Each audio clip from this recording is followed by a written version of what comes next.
about myself. So I was 19 years old and I raised my right hand and I swore an oath to serve, protect, and defend the Constitution in this country.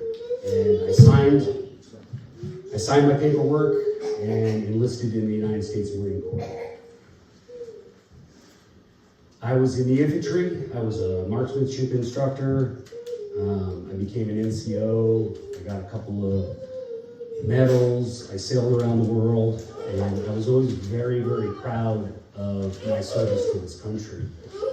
But I knew it really kind of laid out something greater as a path forward in life. I'm trying to, this always comes to mind when I'm talking about the Marine Corps. A quote by Ronald Reagan, and he said, "Some people spend their entire lives wondering if they made a difference. The Marines don't have that problem." And when I think about that quote, I kind of think, well, as a Marine, maybe I made a difference, but the drive as a Marine really made me think, I don't ever want to stop trying to make a difference. I served 22 years with Park County Sheriff's Office. I'm pretty proud of that. I did a lot of different things. I started out as a detention officer for a year and a half. And then I raised my right hand again and I took the oath and started my career as a sworn law enforcement officer. I served as a patrol deputy. Then I was a detective assigned to the Missouri River Drug Task Force. As a detective, I worked with a lot of confidential informants to get narcotics off the streets.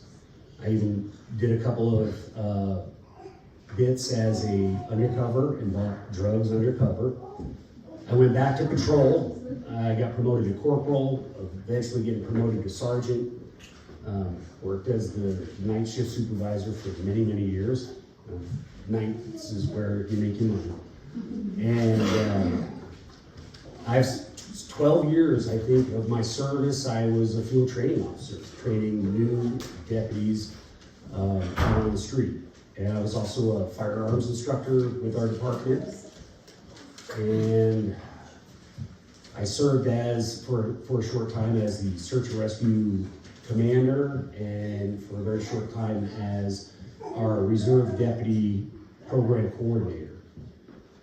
I was awarded a law enforcement medal of merit, and I hold 5 posted state certificates in law enforcement. All that, I guess, I can look at that and say, yeah, I'm qualified, I'm experienced, I have knowledge. I know I can run the sheriff's office, but it takes a little bit more than that. And when I heard a couple weeks ago that our sheriff, Brad Bickler, was resigning, I realized there was an opening spot and a need for a leader. And I believed I could step up and run the sheriff's office and do a good job for Park County. Now, I think we have a great sheriff's office. I believe that we have a good core of deputies. And so when I talk about what I want to do with the sheriff's office, I'm not talking about taking a wrecking ball. I'm not talking about people or a sheriff's office that's not working well. I'm talking about taking what we have and not being satisfied with that because it's public safety. It's your public safety. You can't take it for